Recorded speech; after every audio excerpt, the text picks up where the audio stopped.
en esta tarde. Sean todos bienvenidos a la casa del Señor. Quiero invitarle a buscar en sus Biblias, en el libro de los Salmos, capítulo 147, verso del 1 en adelante. Libro de los Salmos, capítulo 147, verso del 1 en adelante.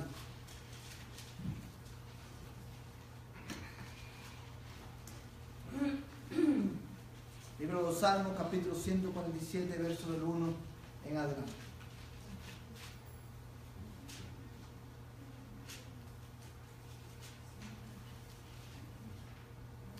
Amén. Amén. Dice la palabra del Señor. Aleluya. Cuán bueno es cantar salmos a nuestro Dios. Cuán grato y hermoso es alabarlo. El Señor reconstruye a Jerusalén y hace volver a los israelitas desterrados. El Señor reanima a los descorazonados y sana sus heridas. El Señor creó todas las estrellas del cielo y a cada una le puso nombre. Nuestro Señor es grande y poderoso y su sabiduría no tiene límite. El Señor exalta a los humildes y humilla hasta el polvo a los malvados. Cantemos alabanzas al Señor. Cantemos salmos a nuestro Dios al son de la arpa. El Señor cubre de nube los cielos y hace que llueva sobre la tierra. El Señor hace crecer la hierba de los montes, da de comer a los ganados y también a los polluelos de los cuervos como piden. Cuando piden, el Señor no se deleita en los caballos briosos, ni se complace en la agilidad de los jinetes. El Señor se complace en los que le honran y los que confían en su misericordia. Jerusalén, alaba al Señor. Sión, alaba a tu Dios. El Señor refuerza los cerrojos de tus puertas y bendice a los que habitan dentro de tus muros. El Señor mantiene en paz tus fronteras y te sacia con lo mejor del trigo. El Señor envía su palabra a la tierra y sus órdenes se cumplen de inmediato. Cae la nieve como copos de lana y las escarchas se esparcen como ceniza. Deja caer las piedrecillas de granizo y a causa del frío todo se congela. Pero da otra orden y el hielo se derrite. Sopla el viento y las aguas se vuelven a correr. El Señor comunicó a Jacob, que es Israel, sus estatutos y sus sentencias. No hizo lo mismo con ninguna otra nación. Nadie más conoció sus mandamientos. Aleluya. Amados hermanos, dice la palabra del Señor que es bueno cantar salmos al Señor. Y es por eso que hemos venido hoy una vez más en esta tarde para alabar el nombre de Cristo. Por eso quiero animarles, hermanos, a que cierren sus ojos ahí donde está. Vamos a orar para pedir a Dios la dirección en este servicio. Padre, alabamos tu nombre y te damos gracias por la oportunidad que nos das de poder acercarnos, Señor, al trono de tu gracia en oración. Te damos gracias, Señor, por tu misericordia. Te damos gracias, Padre Celestial, porque solamente tú, oh Dios, puedes saciar el alma del hombre.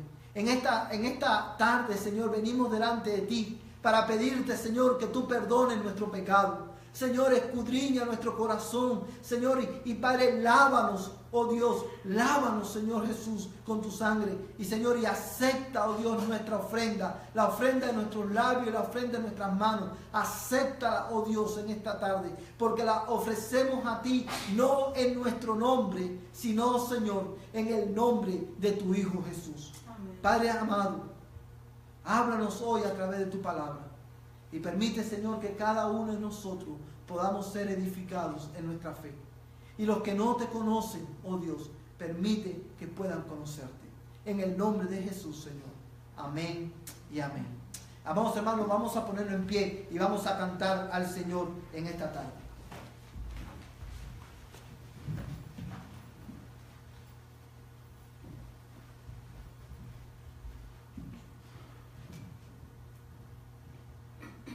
Esta primera canción que vamos a cantar la hemos estado aprendiendo por varios domingos y la base bíblica para esta canción es Mateo 6:10, donde dice: venga tu reino, hágase tu voluntad como en el cielo, así también en la tierra.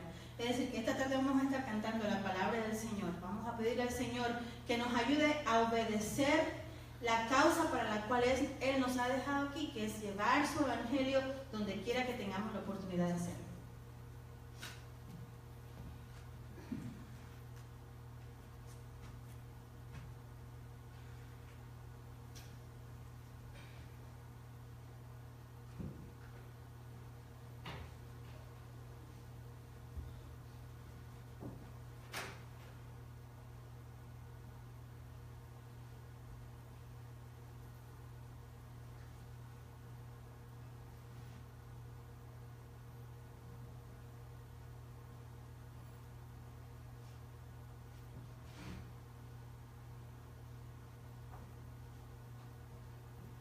Aquí, bueno, normalmente funciona antes del culto perfectamente.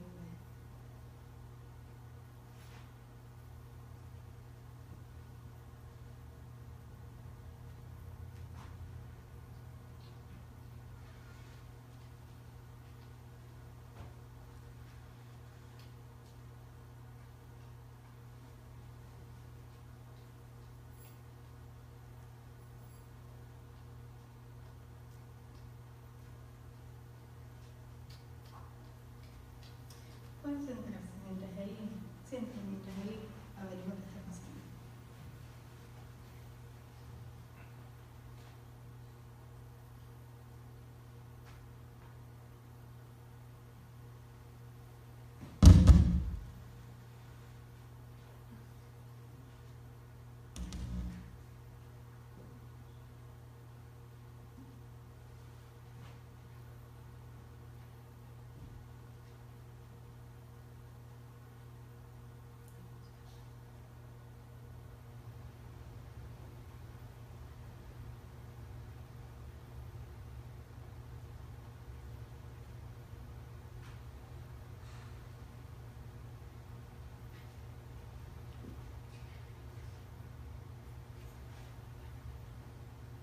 Vamos a cantarlo a capela.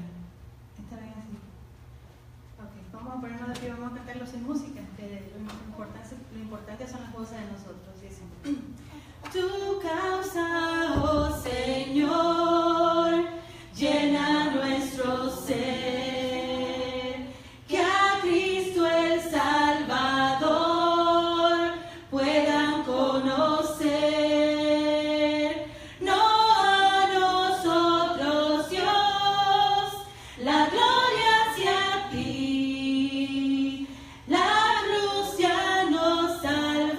Tu reino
Mi esperanza está en Jesús, en su justicia y en su cruz. De nadie más dependeré, solo en su nombre confiaré.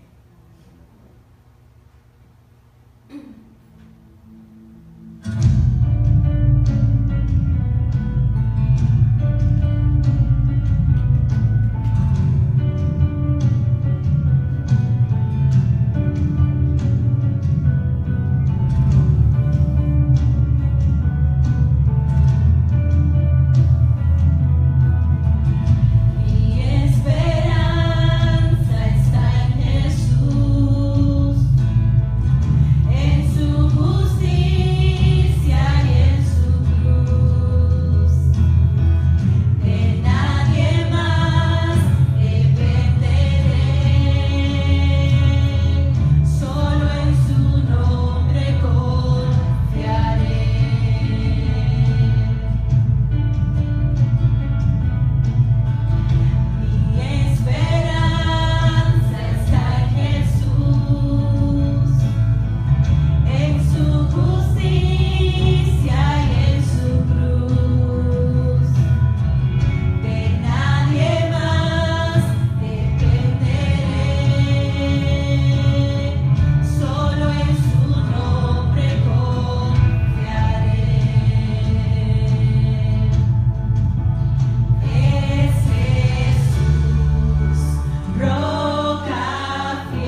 nombre del Señor, hermano.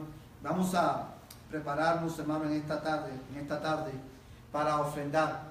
Quiero decirle a la visita que están aquí con nosotros. Nosotros ofrendamos. La ofrenda es una práctica regular de los miembros de la iglesia y los asistentes regulares. Usted no se sienta obligado a ofrendar ni nada por el estilo. Para nosotros es suficiente que usted esté aquí con nosotros. Todos los hermanos que vinieron preparados para ofrendar en este momento que vamos a hacerlo, quiero pedirle al hermano Navarrete que él pase aquí al frente y ore para recoger la ofrenda. Vamos a orar. Padre nuestro que está en el cielo, tu lugar, te damos una vez más por la oportunidad de estar aquí en tu casa en esta tarde, Señor. Te damos gracias por los visitantes que están, Señor. Puedas ser una bendición para tu casa, Señor. Y esperamos que estés con todo lo que se lleve a cabo, Señor, aquí en esta tarde, Señor. Esperamos que bendigas esta ofrenda, Señor, que se distinga por su casa, Señor. Te damos gracias por tu Hijo amado que dio su vida en esa cruz por gente como nosotros, Señor. Y gracias una vez más, Señor, por las vidas de nosotros, porque es el precioso nombre de tu Hijo amado. Te pedimos todo esto, Señor. Amén. Amén. Amén.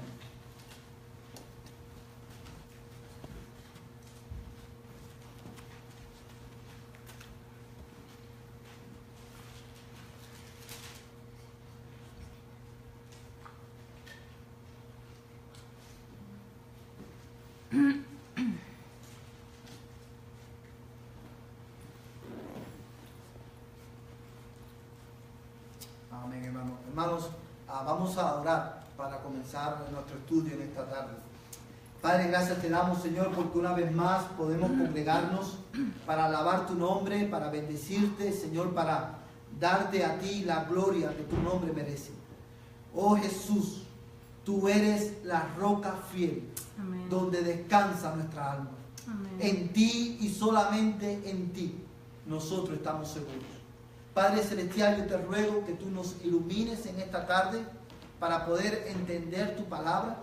Señor, ilumínanos para poder aplicarla y permite, Señor, que cada uno de nosotros en esta tarde podamos ser edificados en nuestra fe.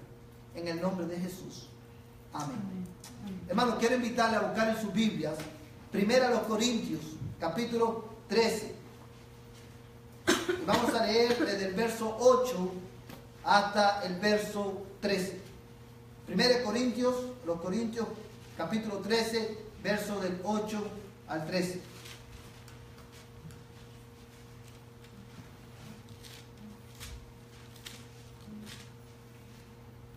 Amén. Dice la palabra del Señor de esta manera: el amor nunca deja de ser, pero las profecías se acabarán y cesarán las lenguas y la ciencia acabará, porque en parte conocemos y en parte profetizamos. Mas cuando venga lo perfecto, entonces lo que es en parte se acabará. Cuando yo era niño, hablaba como niño, pensaba como niño, juzgaba como niño, mas cuando ya fui hombre, dejé lo que era de niño. Ahora vemos por espejo oscuramente, mas entonces veremos cara a cara. Ahora conozco en parte, pero entonces conoceré como fui conocido. Y ahora permanecen la fe, la esperanza y el amor. Estos tres, pero el mayor de ellos es el amor. Amados hermanos, hoy vamos a continuar con nuestro estudio bíblico. Y hoy vamos a terminar, Dios mediante, hermano, esta fase. Estamos hablando, hermano, del Espíritu Santo y los dones espirituales. Y no sé cuántos de ustedes recuerdan que el domingo pasado, hermano, estudiábamos qué eran los dones. Y vimos, hermano, algunos términos bíblicos que la Biblia habla, o sea, que la Biblia usa para referirse a los dones espirituales. Y después de haber analizado cada una de esas palabras, nosotros llegamos a la conclusión, hermano, que a la luz de la Biblia, los dones espirituales son capacidades o habilidades que el Espíritu Santo reparte a los creyentes para la edificación del cuerpo de Cristo. O sea, cuando hablamos de los dones espirituales, no estamos hablando, hermano, de habilidades que aprendemos, ¿verdad? Sino que son habilidades, hermano, capacidades que el Espíritu Santo reparte. Y una cosa muy importante es que la Biblia claramente dice que el Espíritu Santo reparte los dones espirituales a quienes Él quiere y como Él quiere, ¿verdad? Y lo otro, hermano, que veíamos era que acerca de los dones hay dos tipos, hermano. La Biblia habla de dos tipos de dones: los dones, hermano, ordinarios y los dones extraordinarios. Y hoy, hermano, vamos a hablar, nos vamos a concentrar en los dones extraordinarios. ¿Cuáles son los dones extraordinarios? Los dones extraordinarios, hermano, son los dones milagrosos, ¿verdad? Por ejemplo, hermano, antes, hermano, de ir a los dones extraordinarios y milagrosos, tenemos que hacer una pregunta: ¿qué es un milagro? Usted se ha puesto a pensar, hermano, en eso. Muchas veces es una palabra que nosotros usamos y lo usamos, hermano, en diferentes contextos. Y es una palabra, hermano, que muchas veces nosotros es común en nuestro vocabulario. Usted lo que necesita es un milagro. O ni un milagro te salva, ¿verdad? O por eso que pasó o aquello que pasó es un milagro. Pero ¿qué es un milagro? Cuando nosotros vamos a definir qué es un milagro, hay una distinción, hermano. Hay dos distinciones importantes que tenemos que hacer. El primero es hay actos de providencias y hay milagros. ¿Qué es, hermano, un acto de providencia? Cuando nosotros vamos a la Biblia, hermano, nos damos cuenta que Dios obra de diferentes maneras en la vida de los hombres. Y Dios obra, hermano, en la historia de los hombres haciendo milagros, pero también obra a través de actos de providencia. La Confesión Bautista de Fe, hermano, define la providencia de Dios de esta manera: Dios, el buen creador de todo, en su infinito poder y sabiduría, sostiene, dirige, dispone y gobierna a todas las criaturas y cosas, desde la mayor hasta la más pequeña, por su sapientísima y santísima providencia, con el fin para el cual fueron creadas, según su presencia infalible y el libre e inmutable consejo de su propia voluntad, para alabanza de la gloria de su sabiduría, poder, justicia, infinita bondad y misericordia. La providencia de Dios, hermano, en otras palabras, es la manera, hermano, de ser cuidado, es la manera en que Dios gobierna, es la manera en que Dios sostiene, dirige y dispone todas las criaturas y todas las cosas. No hay nada que escape al cuidado providencial de Dios. Todo ocurre, hermano, en la historia de los hombres. Hermano, el sol sale en su tiempo por un acto providencial de Dios. Hermano, el aire sopla por el cuidado providencial de Dios. Y así diferentes aspectos de la vida. Y todo, hermano, es para la alabanza de la gloria de su nombre. Por ejemplo, si ahora mismo usted, hermano, tiene una necesidad, ¿verdad? Una necesidad X, necesita pañales para su niño, por ejemplo, que no tiene dinero para comprarlo, y de momento alguien le trae un pañal, 2 o 3 paquetes de pañales a su casa. ¿Eso es un milagro? No, es un acto providencial de Dios. No tienes dinero, hermano, y de momento, ¿a cuánto no le ha pasado, hermano, que estaban pasando un momento difícil económico y de momento al correo llega un sobre de un cheque, de un pago, algo que pagaron de más y se lo devolvieron para atrás? ¿Cuánto le ha pasado eso? ¿La verdad? Algunos no ha pasado. ¿Eso es un milagro? No, eso no es un milagro. Eso es un acto de la providencia de Dios. El pastor John MacArthur define, hermano, el acto de providencia de esta manera: actos de providencia, actos de Dios por medio de los cuales Él obra en nuestras vidas cotidianas, que a menudo vienen como respuesta a nuestras oraciones. Esos son actos de providencia. Y me gusta el concepto que da el pastor John MacArthur, porque él dice que a menudo vienen como respuesta a nuestras oraciones. Y me gusta esa especificación, porque hay veces que Dios obra providencialmente sin nosotros pedirlo, y otras veces oramos y Dios responde a nuestra oración como un acto de providencia. Ahora bien, ¿qué es un milagro? Un milagro es una obra de Dios que se lleva a cabo en el reino físico, pero que no es común a la experiencia humana y que es inexplicable en términos de los agentes físicos secundarios que normalmente ocurren en todas las cosas. Este concepto, hermano, de milagro lo da el hermano Pastor Subán Michelén, y es muy, hermano, es bien conciso, hermano, y bien claro. Ahora le voy a poner un ejemplo. Dice que un milagro es una obra de Dios que se lleva a cabo, ¿dónde? En el reino físico, en este mundo, pero que no es común a la experiencia humana. Y él, hablando de esto, ponía un ejemplo que me gustaría ponerlo a mí también, y es que cuando el campesino planta, ara la tierra, siembra una semilla de maíz, y con el tiempo, o sea, la riega, y con el tiempo esa semilla da una planta de maíz, y la mata de maíz da fruto. Eso no es un milagro, porque fácilmente nosotros podemos explicar cómo fue que pasó eso, porque la lógica te dice que si usted siembra un grano, el grano va a dar una mata, y esa mata va a dar ¿qué cosa? Va a dar fruto. Pero si de momento, hermano, como pasó a Jonás, ¿cuántos de ustedes conocen la historia de Jonás?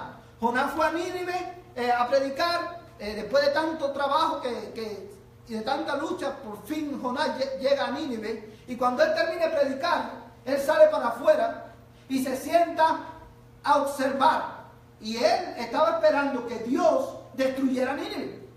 ¿Y qué hizo Dios? Dios hizo crecer una calabacera. Así.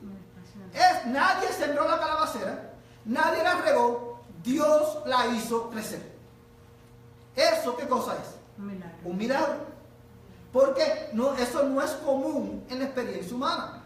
Y, hermano, una cosa muy importante cuando hablamos de los milagros, hermano, son actos de Dios que no contradicen el poder providencial de Dios, ni contradicen las leyes naturales, sino que van por encima de las leyes naturales. Habiendo definido esto, hermano, es importante tener bien clara esta definición cuando nosotros vamos a hablar de los dones extraordinarios o milagrosos. Y la pregunta que yo quiero responder hoy es esta: ¿están los dones extraordinarios vigentes hoy? ¿Cuáles son los dones extraordinarios o milagrosos? Los dones extraordinarios y milagrosos, hermano, hay varios, pero los tres más comunes, hermano, es el dones de sanidad, dones de hacer milagros y dones de lenguas y de interpretación de lengua. Y a la luz de la Escritura, hermano, quiero darle la respuesta a esta pregunta. Ahora, obviamente, están vigentes, hermano, hoy. Todavía Dios da estos tipos de dones a la iglesia hoy, y la respuesta es absolutamente no. Y voy a darle tres argumentos, hermano. El primer argumento es que los dones extraordinarios o milagrosos cesaron en la era de los apóstoles. Los dones extraordinarios o milagrosos cesaron en la era de los apóstoles. Como usted ve ahí, hermano, esto no significa que Dios ya no es todopoderoso. ¿Usted entiende eso, hermano? Aunque esos dones cesaron, Dios sigue siendo todopoderoso. Aunque el don de sanidad cesó, por ejemplo, eso no significa que Dios ya no sana o hace milagros. Dios sigue sanando. Muchas veces, hermano, cuando nosotros, la iglesia, ora y Dios en su misericordia y en su soberanía dispone sanar a una persona, hermano, no sana. Porque Dios sigue sanando a su pueblo, y Dios sigue sanando conforme al propósito que Él tiene. Ahora, los dones, hermano, milagrosos o extraordinarios cesaron en la era apostólica, porque, amados hermanos, ellos cesaron en ese tiempo cuando cumplieron, hermano, su propósito. Estos dones milagrosos, como el don de sanidad, el don de hablar en lengua, el don de hacer milagros, tenían un propósito determinado. Y vamos a ver, hermano, en este próximo slide. Aquí hay un problema de redacción, hermano, pero se lo voy a leer, se lo voy a regalar. Dice, los dones milagrosos extraordinarios cesaron cuando cumplieron su propósito. Dios, a lo largo de la historia de la redención, le otorgó, hermano, otorgó dones a los hombres con un propósito. Y ¿cuál era el propósito de los dones? El propósito de los dones, hermano, era acreditar a los hombres enviados por Él como mensajeros de Dios.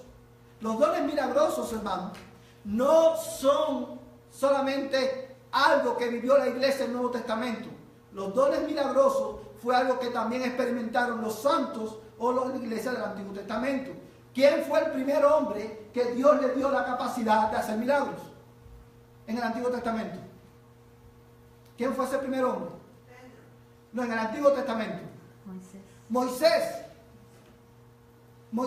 ¿Y cuál fue el propósito, hermano, de Dios al darle esta capacidad o esta habilidad a Moisés? Validar a Moisés como ¿qué? Como el enviado de Dios a rescatar a Egipto de la esclavitud. Y así sucesivamente, hermano, cada vez que Dios llamaba a un profeta, cada vez que Dios enviaba a alguien, Dios, hermano, le daba señales y la capacidad de hacer obras milagrosas. Es por esto que a los milagros, hermano, y a estos dones extraordinarios son llamados también señales. Porque tienen como objetivo validar a las personas que Dios había enviado en su nombre para extender su reino. Ahora bien, hermano, estos dones milagrosos siempre, absolutamente siempre, estaban conectados con la revelación de Dios al hombre. Cada vez que Dios iba, como decía, enviaba un mensajero, le daba señales, y estas señales siempre tenían que ver con la revelación que Dios, con un acto de revelación de Dios. Lo segundo, hermano, con relación a esto, ya lo dije que es por esta razón que se llaman señales, porque dan prueba o validan algo. Y quiero, hermano, compartir 3 versos de la Biblia con ustedes. Quiero que alguien busque Juan capítulo 5, verso 36, Salmo 74, verso 9, y segunda de los Corintios 12, 11 y 12. Juan capítulo 5, verso 36.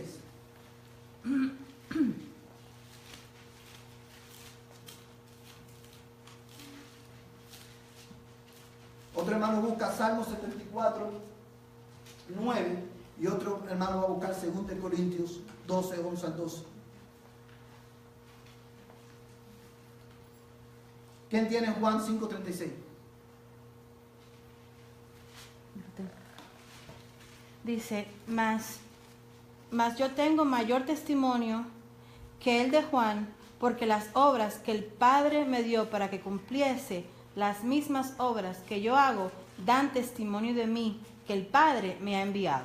Fíjate, hermano, todos nosotros estamos familiarizados con este pasaje, porque por más de un año hemos estado predicando en el Evangelio de Juan. Y se recuerda, hermano, Juan, de todos, una de las cosas que diferencia a Juan de los otros evangelistas, de Mateo, Marcos y Lucas, es que Juan en su relato de su evangelio solamente recoge 7 milagros de Jesús. Y esos 7 milagros, ¿cómo los llama él? Señales. Porque tenían como propósito no que nosotros centráramos nuestra atención en el poder de Dios, sino que tenía como objetivo revelarnos o validar a Jesús como, hermano, el enviado de Dios a salvarnos a nosotros. Y es lo que está diciendo Jesús en el verso 36. Dice, las obras que el Padre me dio para que cumpliese, las mismas obras que yo hago, dan testimonio de ¿qué?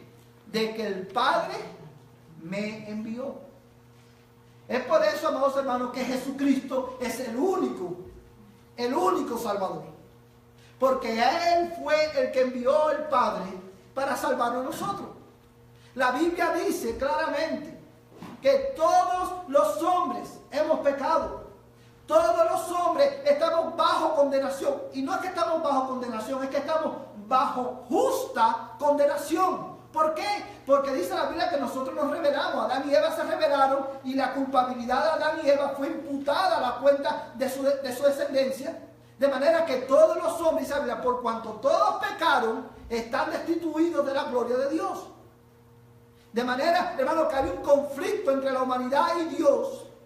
Y todos los hombres estamos muertos espiritualmente y bajo condenación. Pero Dios es un Dios de amor. ¿Y cómo Dios nos mostró su amor? Enviando a Jesús a vivir una vida perfecta y a morir en una cruz para pagar el precio de la rebelión de aquellos que iban a creer. Porque dice la Escritura, Juan mismo dice, porque de tal manera amó Dios al mundo, que ha dado a su Hijo unigénito, para que todo aquel que en él cree no se pierda, mas tenga vida eterna. Y ese Salvador, hermano, el Hijo de Dios, es Jesús. ¿Cómo lo sabemos? No solamente por lo que la Biblia nos dice, sino porque las obras que Jesús hizo daban testimonio de que solamente en Él hay salvación. Amén. No en ningún otro. De manera que si nosotros creemos en el que Dios ha enviado y nos arrepentimos de nuestro pecado y confesamos a Cristo como Señor de nuestras vidas, seremos salvos. Hermano, ese es el mensaje del Evangelio. Ese es el mensaje de la fe cristiana. Ahora bien, ya hemos visto que el testimonio, hermano, de las obras de Jesús dan un testimonio de que Él había sido enviado por Dios. Vamos a buscar Salmo 74:9. Hermano, que lo tenga, se pone en pie y lo lee. Libro de los Salmos, capítulo 74, verso 9. No vemos ya nuestras señales, no hay más profetas, y entre nosotros hay quien sepa hasta cuándo. Fíjate lo que está diciendo el salmista. Ya no hay, ¿qué cosa? Ya no hay más señales. No vemos Ya no vemos señales. ¿Y qué más dice, hermano? No hay más profetas. Ya no hay más profetas. Y ninguno de nosotros sabe hasta cuándo. Porque las señales, hermano, servían para validar a los profetas como enviados de Dios. Ya no hay profetas, ya no hay más señales. ¿Y por qué sabemos que ya no hay más profetas? ¿Por qué sabemos que no hay profeta hoy? Porque los profetas, como hemos dicho anteriormente, tenían el objetivo, la función de revelar a Dios, al pueblo, ¿qué cosa? La voluntad de Dios, el mensaje de Dios. Dios se revelaba al pueblo a través de los profetas, pero dice el autor a los hebreos que Dios ahora se ha revelado a nosotros, ¿en quién? En Jesucristo, su Hijo. De manera que Jesucristo y la Escritura es la revelación final y absoluta de Dios. Por eso ya no hay más profetas. Entonces, si ya no hay más profetas, ya no hay más señales. Y estas señales se refieren a estos dones milagrosos. El último texto, hermano, 2 Corintios 12, 11 al 12. ¿Quién lo tiene, hermano? Segunda carta a los Corintios. Dice, me he hecho un extra gloriarme, vosotros me obligasteis a ello, pues yo debía ser alabado por vosotros, porque en nada he sido menos que aquellos grandes apóstoles, aunque nada soy. Con todo, las señales de apóstol han sido hechas entre vosotros en toda paciencia por señales, pródigos y milagros. Fíjate lo que Pablo está diciendo aquí, hermano. Las señales, este versículo confirma que la razón, hermano, por la cual las señales, estos dones milagrosos ya no están vigentes, es porque estos dones servían para validar, ¿qué cosa? Dios lo usó en el Antiguo Testamento, ¿para qué? Para validar a los profetas. Y en el Nuevo Testamento lo usó, ¿para qué? Para validar ¿a quién? A los apóstoles. Los dones milagrosos, el don de sanidad, el don, hermano, de hacer milagros, el don de lengua y de interpretación de lengua, eran señales de apóstol. Ahí claramente Pablo lo dice en el verso 12, dice la Escritura, hermano, en el verso, en el verso 12, dice, con todas las señales de ¿qué? De apóstol han sido hechas entre vosotros con toda paciencia por señales, prodigios y ¿qué? Y milagros. Y milagros. Estas cosas evidentemente eran señales, hermano, para los apóstoles. Era la evidencia, el testimonio de Dios de que esos 12 hombres eran apóstoles, eran enviados por Dios. Ahora, te voy a poner otro ejemplo que no lo tengo aquí en mis notas, pero para que confirma lo que te estoy diciendo. Todas estas señales, prodigios y milagros, tenían como función validar a los apóstoles y validar la iglesia en su comienzo. Es por eso que en Hechos capítulo 2, las personas que estaban ahí en Pentecostés oyen a los apóstoles, a todos los apóstoles, a todos los discípulos, hablar lenguas idiomáticas, porque ellos escuchaban en su propia lengua las maravillas del Evangelio. Dice también la Biblia que con la sombra de Pedro los enfermos se sanaban.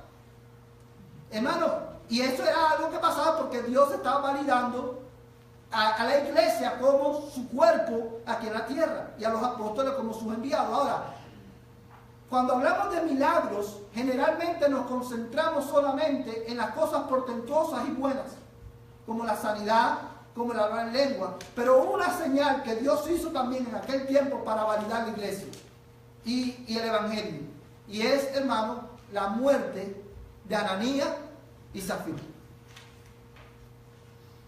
Cuando Ananías y Zafira, hermano, dice la Biblia que ellos mintieron al Espíritu Santo. ¿Cuál fue el pecado de Ananías y Zafira? Ellos vieron que todos los cristianos estaban vendiendo sus propiedades y estaban poniéndolo a los pies de los apóstoles para que los apóstoles los repartieran conforme a la necesidad de la iglesia. Y ellos dijeron, vamos a hacer nosotros lo mismo. Pero lo que ellos hicieron fue que vendieron la propiedad en un precio, le dijeron a los apóstoles, le trajeron una cantidad diferente a los apóstoles, le dijeron, este es el precio por el cual vendimos nuestra heredad. Y en ese momento, dice la Biblia, hermano, que Ananías, ¿qué pasó con él? Murió. Y cuando vino Zafira atrás, ¿qué pasó? Murió también. Y él le dijo, ¿por qué mentiste a quién? Al Espíritu Santo. Y los apóstoles dijeron, ustedes no estaban obligados a hacer eso. Si tú hubieras retenido, si tú hubieras querido la propiedad para ti, no la tenías que vender. Y si la vendiste en un precio y solamente querías dar la mitad o un 10%, lo que sea, lo hubieras dicho. Y en ese mismo momento, Ananías y Zafira murieron instantáneamente. ¿Qué fue eso, hermano? Una señal de que la iglesia, hermano, de que Dios, hermano, que aún cuando estamos en el periodo de la gracia, como muchos le llaman, a Dios no podemos engañarle. Y Dios es un Dios de gracia, pero Dios es un Dios también de ¿qué? De juicio. Ahora te pregunto, si todas estas señales estuvieran vigentes, ¿cuántas personas hoy no moriríamos instantáneamente en las iglesias? Muchos de nosotros. Pero estas señales y prodigios, hermano, solamente pasaban en aquel tiempo porque Dios estaba validando la iglesia. Ya no hay profetas, ya no hay apóstoles, ya no hay un evangelio que validar, porque el evangelio por más de 2000 años ha sido validado con las vidas que han sido transformadas a través de la predicación de la palabra. Eso ya no hay más señales. Ese, hermano, es nuestro primer argumento. Como le había dicho, todas estas señales tenían que ver con la revelación de Dios. Ya no hay más nueva revelación. Ya no necesitamos señales. Ahora bien, hermano, vamos a ver el segundo argumento. Los libros doctrinales del Nuevo Testamento. Quiero hablar, hermano, de los libros doctrinales del Nuevo Testamento. Los libros doctrinales del Nuevo Testamento revelan que estos dones no son tan necesarios, o no son necesarios para el desarrollo del ministerio de la iglesia. Aparte de las cartas de Pablo a los Corintios, el Nuevo Testamento guarda absoluto silencio al respecto. Amados hermanos, quiero hacer énfasis en esto. Fíjense que subrayé los libros doctrinales. ¿Cuáles son los libros doctrinales del Nuevo Testamento? Las cartas de Pablo y las cartas de los apóstoles. Están los libros históricos, que son los evangelios y hechos, y los libros doctrinales, que son las cartas apostólicas. Ahora bien, aparte, hermano, de los dones de la carta a los Corintios, todos los demás apóstoles guardan silencio al respecto. Ahora bien, hermano, hay un aspecto importante que olvidé al decirlo al principio y quiero decirlo ahora antes de ir más en profundidad.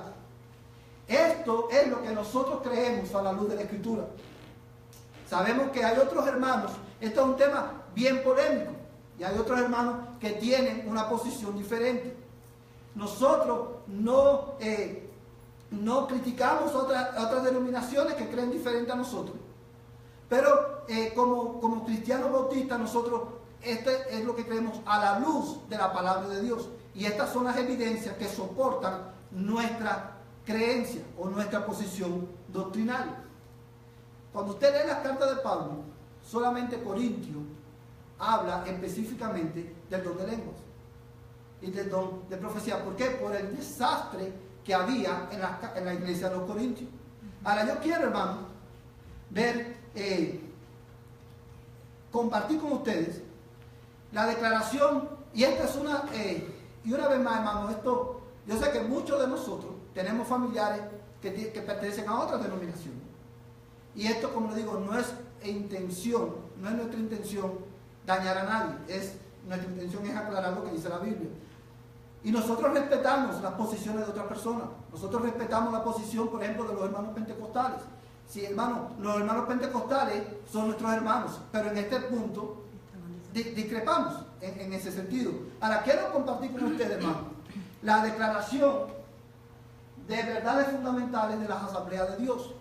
Las asambleas de Dios, hermano, forma parte, se reúne el mayor movimiento pentecostal de la iglesia pentecostal. Y dice así: todos los creyentes tienen el derecho de recibir y deben buscar fervientemente la promesa del Padre, el bautismo en el Espíritu Santo y fuego según el mandato del Señor Jesucristo. Esta era la experiencia normal y común de toda la primera iglesia cristiana. Esto lo dice, hermano, en el artículo 7 de la Declaración de Verdades Fundamentales de la Asamblea de Dios. Y quiero que subraye aquí, hermano, ellos creen que el bautismo en el Espíritu Santo y fuego, que todos deben buscar este bautismo en el Espíritu Santo y fuego. Ahora bien, también dice, hermano, con el bautismo viene una investidura de poder para la vida y el servicio y la concesión de los dones espirituales y su uso en el ministerio. Esta experiencia es distinta a la del nuevo nacimiento y consecuente a ella. Subsecuente a ella. Dice, con el bautismo en el Espíritu Santo, el creyente participa de experiencias como la de ser lleno de una mayor reverencia hacia Dios, una consagración más intensa a Dios y una mayor dedicación a su obra, y un amor más activo a Cristo, a su palabra y a los perdidos.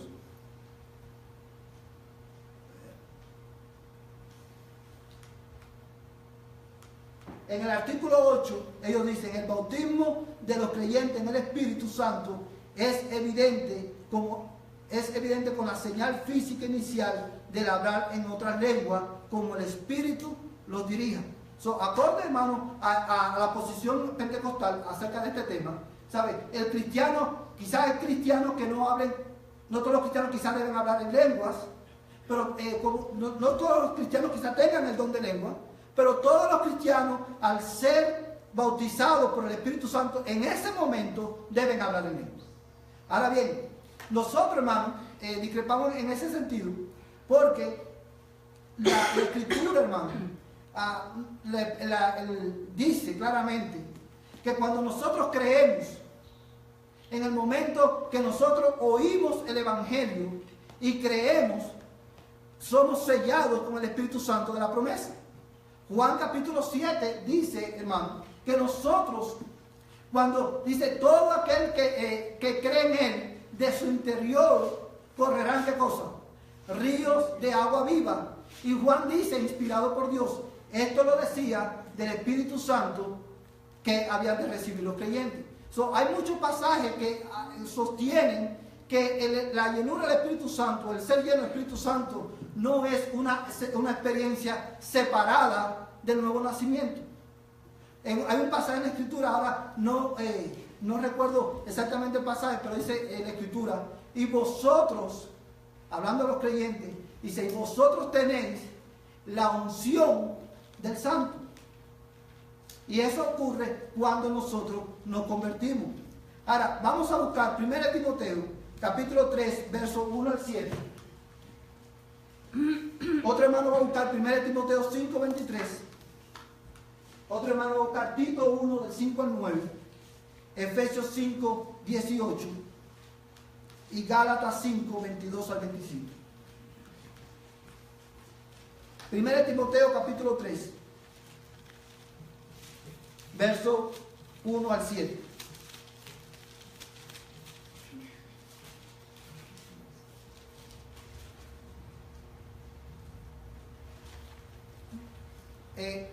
Fíjate, hermano, este pasaje, por cuestión de tiempo, hermano, solamente quiero, usted conoce el pasaje, apúntelo para que lo estudie.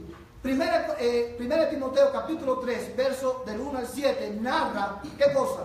Los requisitos para hacer, ¿qué cosa? Pastores, obispos, para desarrollar, ¿qué cosa? El ministerio de la iglesia. Y si hermano, el bautismo del Espíritu Santo o estos dones milagrosos fueran necesarios, hermano, para la función, para que el pastor pueda funcionar o para que la iglesia pueda funcionar, es llamativo que Pablo, tanto en 1 Timoteo como en Tito, cuando habla de los requisitos para ser pastores, no menciona los dones milagrosos. Si puede verlo en el texto, hermano. Usted lo estudia, dice, por ejemplo, en el verso 2 dice, es necesario que el obispo sea como irreprensible, marido de una sola mujer, sobrio, prudente, decoroso, hospedador, apto para enseñar, no dado al vino, no pendenciero, no codicioso de ganancias deshonestas, sino amable, apacible, no avaro, que gobierne bien su casa, que tenga a sus hijos en sujeción con toda honestidad. Y así sucesivamente, pero si usted ve la lista, no menciona dones milagrosos.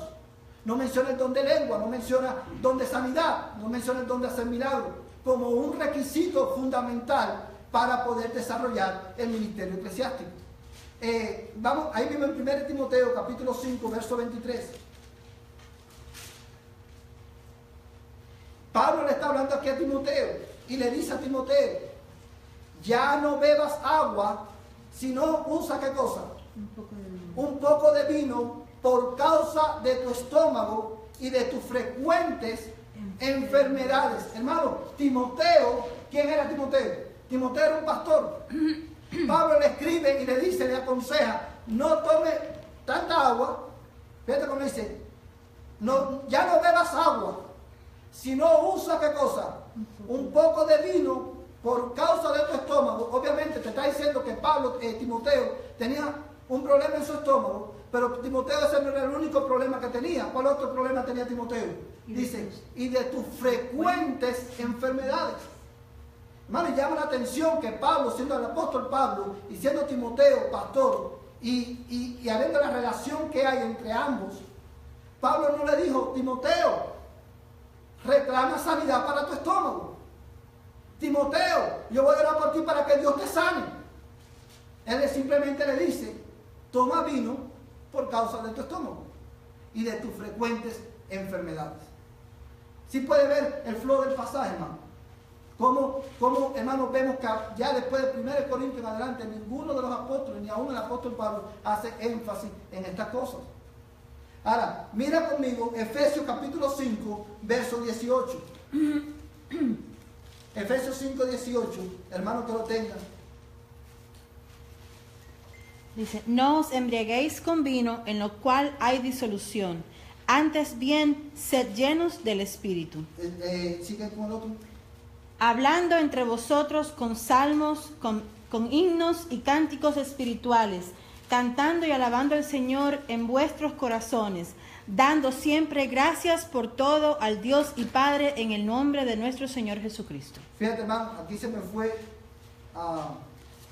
Ya la encontré. La carta de los Efesios se me había perdido aquí. Efesios, hermano, fíjate lo que dice Pablo a los Efesios. Ya no os embriaguéis ¿con qué? Con vino, en lo cual hay disolución. Antes, sed llenos del Espíritu Santo. Pero, hermano, los versículos que siguen, porque recuérdense, para nosotros poder interpretar la Biblia correctamente, tenemos que interpretar los versículos, hermano, en el contexto del pasaje. Ahora, fíjate lo que dice más adelante en el verso 19. Dice, hablando entre vosotros con salmos, con himnos, con cánticos espirituales, cantando y alabando al Señor en vuestros corazones, dando siempre gracias por todos al Dios y Padre de nuestro Señor Jesucristo. El versículo, hermano, 19, el versículo 18, hay un imperativo, ser lleno del Espíritu Santo. Y el fruto de ser lleno del Espíritu Santo, ¿cuál es, hermano? La evidencia de que usted está lleno del Espíritu Santo es lo que aparece en el verso 19 en adelante. Dice, hablando entre vosotros, ¿con qué? Con salmos, con himnos y cánticos espirituales, cantando y alabando al Señor en vuestros corazones. Pero fíjate que no habla de los dones milagrosos, como evidencia de que usted es lleno del Espíritu Santo. Gálatas capítulo 5, verso 22 al 25. Gálatas capítulo 5, verso 22 al 25.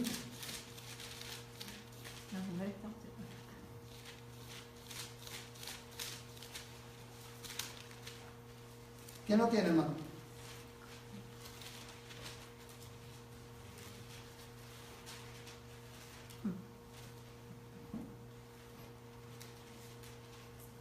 Gálatas 5, hermano, ¿tú no tienes? Dice, mas el fruto del Espíritu es amor, gozo, paz, paciencia, benignidad, bondad, fe, mansedumbre, templanza. Contra tales cosas no hay ley. Pero los que son de Cristo han crucificado la carne con sus pasiones y deseos. Si vivimos por el Espíritu, andemos también por el Espíritu. Fíjate, hermano, aquí Pablo está haciendo una comparación entre las obras de la carne, o sea, el fruto de vivir en la carne y el fruto de estar en el Espíritu. Y sabemos que está hablando de estar en el Espíritu, o tener el Espíritu de Dios, si se llena el Espíritu de Dios, porque dice, ya no andemos por la carne, sino andemos por qué. Por el Espíritu. ¿Y cuál es la evidencia de que una persona está llena del Espíritu Santo, hermano? El fruto. El fruto del Espíritu. ¿Cuál es el fruto del Espíritu? El fruto del Espíritu, ahí está en el verso 22, dice de esta manera. Amor, gozo, paz, paciencia, todas esas cosas. Cuando esas son evidencia de que una persona está llena del Espíritu Santo. Está, hermano, llena del Señor. Pero fíjate que Pablo, hablando del fruto del Espíritu, no habla del don de lenguas, ni de los dones milagrosos. Ahora, el último argumento, hermano, es, nosotros creemos que, aparte de estos argumentos que le hemos dado, nosotros creemos que los dones milagrosos o extraordinarios cesaron, y este es el argumento más importante, porque la Biblia lo declara explícitamente. Vamos a ver ahí 1 Corintios capítulo 13, versos 8 al 13. 1 Corintios capítulo 13, verso 8 al 13, que es el pasaje inicial. Dice la palabra del Señor. En el capítulo, hermano, en el capítulo 12, Pablo está hablando a los corintios acerca de los dones espirituales. Y específicamente se está refiriendo a qué dones. A los dones extraordinarios o dones milagrosos. Específicamente, uno de los dones que más mal usaban los corintios, ¿cuál era? El don de lenguas, el don de profecía, lo estaban usando mal en aquel tiempo. Ahora bien, Pablo en el capítulo 12 habla de ese problema, en el capítulo 13 habla de la importancia del amor en la vida de la iglesia, y es en ese contexto que le dice, hermano, en el verso 8, el amor, 1 Corintios 13, 8, el amor nunca deja de ser, pero las profecías se acabarán y cesarán las lenguas y la ciencia acabará. La Biblia, Pablo explícitamente te están diciendo que las lenguas y las profecías y la ciencia, ¿qué pasará con ella? Acabaría. Ahora bien, mira el verso 9. porque en parte conocemos y en parte profetizamos. Mas cuando venga lo perfecto, entonces lo que es en parte se acabará. Cuando yo era niño, hablaba como niño, pensaba como niño, juzgaba como niño, mas cuando ya yo fui hombre, dejé lo que era de niño. Ahora vemos por espejo oscuramente, mas entonces, ¿a qué se está refiriendo él? Mas entonces se está refiriendo a cuando venga lo perfecto. Dice, mas entonces veremos cómo, cara a cara. Ahora conozco en parte, pero entonces conoceré como fui conocido. Y ahora permanecen la fe, la esperanza y el amor. Estos tres, pero el mayor de ellos es el amor. Fíjate, Pablo dice explícitamente que los dones acabarán. El don de lengua acabará, la profecía acabará. ¿Cuándo? Cuando venga lo perfecto.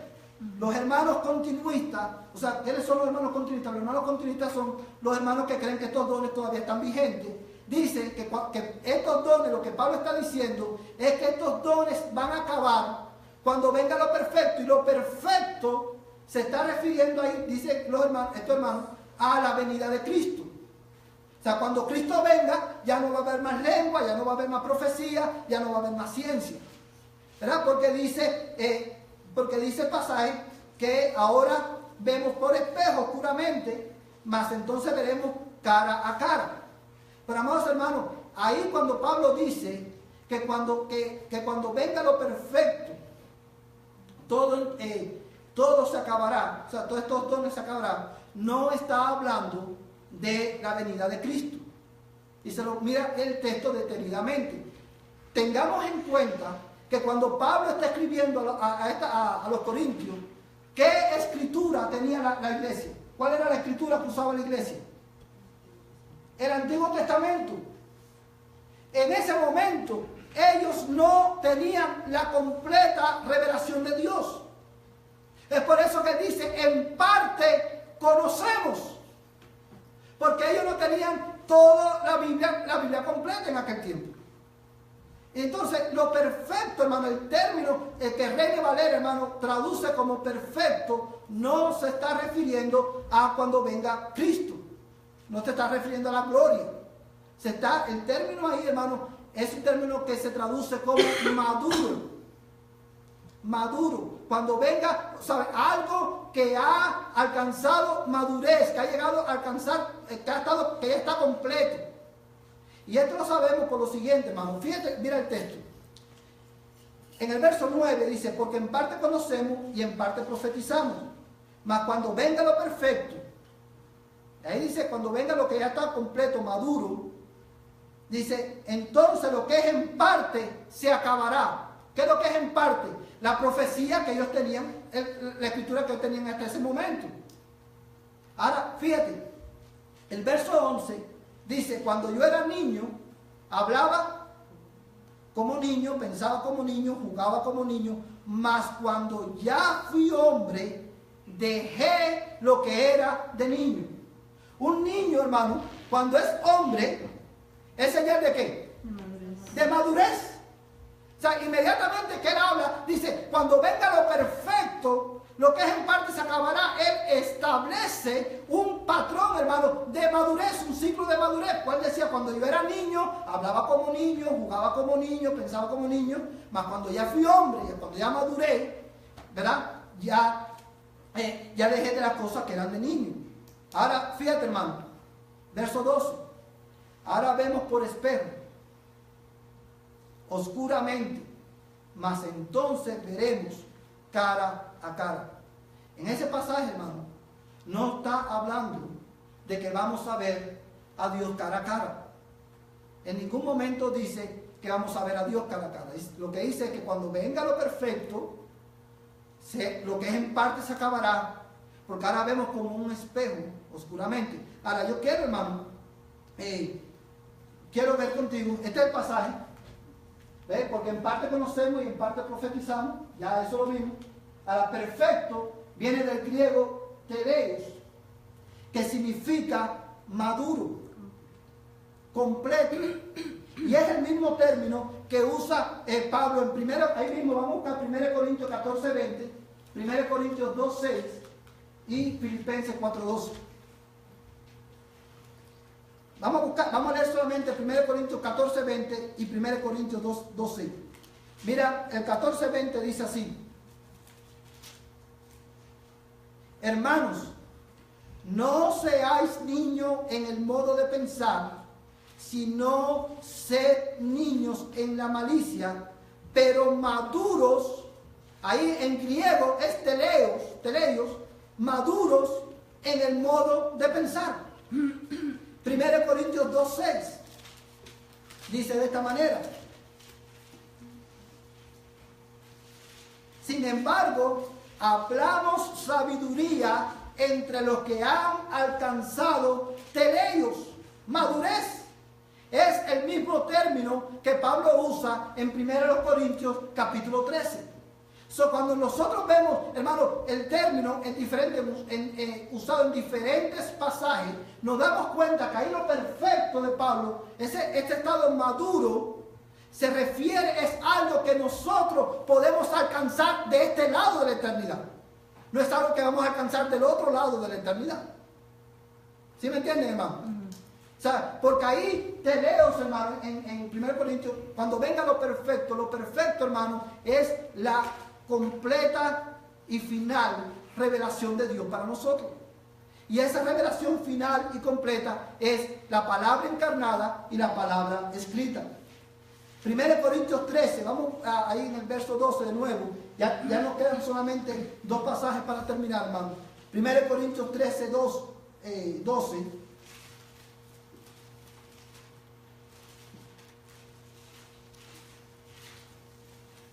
Dice así de esta manera: ahora vemos por espejo oscuramente, mas entonces veremos cara a cara. Esta expresión, hermano, cuando nosotros la leemos, cuando usted lee la palabra espejo, ¿qué es lo que viene a su mente? El espejo que tiene en una casa. Pero los espejos en el tiempo de Pablo eran, hermano, era algo como esto. Era un pedazo de metal pulido donde la persona solamente se podía ver, ¿qué cosa? La silueta. No era un espejo como el que tenemos nosotros. Y cuando hay Biblia, hermano, por ejemplo, la Biblia de las Américas, en este versículo, te pone un numerito y te remite a Números capítulo 12. Donde Números capítulo 12 relata cuando los hermanos de Moisés se rebelan, empiezan a murmurar y dicen: solamente a Moisés Dios habla. Dice: Dios lo oyó y Dios le dijo: a los profetas me revelaré a través de sueños y de visiones, pero no así a mi siervo Moisés, con el cual hablaré cara a cara. Aquí en ese pasaje, hermano, la Biblia está estableciendo un contraste de una revelación inferior, no completa, con una revelación superior. Con los profetas él hablaría a través de sueños y visiones, pero con Moisés él hablaría cara a cara. Es una revelación superior. La revelación superior de Dios a nosotros es Jesucristo y la Escritura. Amados hermanos, nosotros tenemos el gran privilegio. Usted con frecuencia escucha a los cristianos decir: ya nosotros, la iglesia primitiva, necesitamos volvernos a la iglesia primitiva, al modelo de la iglesia primitiva. Hermano, nosotros tenemos algo que la iglesia primitiva no tenía: la revelación completa de Dios. Ellos necesitaban el don de lengua, ellos necesitaban el don de profecía. ¿Por qué? Porque no tenían toda la revelación de Dios, pero ya nosotros la tenemos. El libro de Apocalipsis termina diciendo, en sus últimos capítulos termina diciendo: no, a cualquiera que añada la profecía de este libro, yo le añadiré las plagas que están escritas en este libro. Y el que quitare, yo le quitaré su nombre del libro de la vida. Ahora, hermanos, estas son las evidencias. Pablo cuando dice: cuando llegue lo perfecto, y lo perfecto es la madurez, hermano, la completitud de la palabra de Dios, de la revelación bíblica. Mira, hermano, el último versículo que quiero compartir contigo. Mira el versículo 13. 1 Corintios 13. Y ahora permanecen, ¿qué cosa? La fe, la esperanza y el amor. Y el mayor de ellos, ¿cuál es? El amor. Si Pablo aquí en este pasaje, cuando habla de cuando venga lo perfecto, si lo perfecto se está refiriendo al cielo, hermano, entonces este versículo no tendría sentido. Porque cuando estemos en Cristo, cuando estemos en la gloria, cuando Cristo venga por nosotros, ya nosotros no vamos a necesitar ni fe, ni vamos a necesitar esperanza. Porque ya no andaremos por vista, por fe, sino que veremos a Cristo cara a cara. Si puedes ver el flow del pasaje, hermano. O sea, ahí lo perfecto no es el cielo, es la totalidad de la revelación de Dios, hermano, en Jesucristo y en este momento en su palabra, ¿verdad? Es por estas tres evidencias que nosotros creemos a la luz de la Escritura que estos dones milagrosos terminaron en la era apostólica, porque son señales de profetas, eran señales de apóstoles, y ya no tenemos apóstoles ni profetas, ¿verdad? Solamente tenemos, gracias a Dios, que tenemos la totalidad de la revelación de Dios. Amén. Vamos a ponerlo en pie y vamos a orar. Padre, gracias te damos, Señor, por tu palabra, porque es viva y eficaz y más cortante que el Padre doble filo. Señor, en esta hora, yo te ruego que tú nos ayudes a reflexionar en ella, que tú nos ayudes, Señor, a meditar en ella y sacar el fruto para el cual fue enviado. Amén. Padre, queremos presentar esta semana que comienza hoy delante de ti. Yo te ruego que tú nos guardes. Yo te ruego que tú, Señor, nos ayudes a vivir conforme al propósito que tú tienes con nosotros. Porque en el nombre de Jesús te lo pedimos. Señor, ahora que vamos a nuestros hogares, que el amor de Dios, el Padre Celestial, la gracia de Jesús, Señor de nuestras vidas, y la comunión del Espíritu Santo, la tercera persona de la Trinidad, sea con tu pueblo, desde ahora y hasta que Cristo venga por nosotros. En el nombre de Jesús. Amén. Vayan en paz, hermano.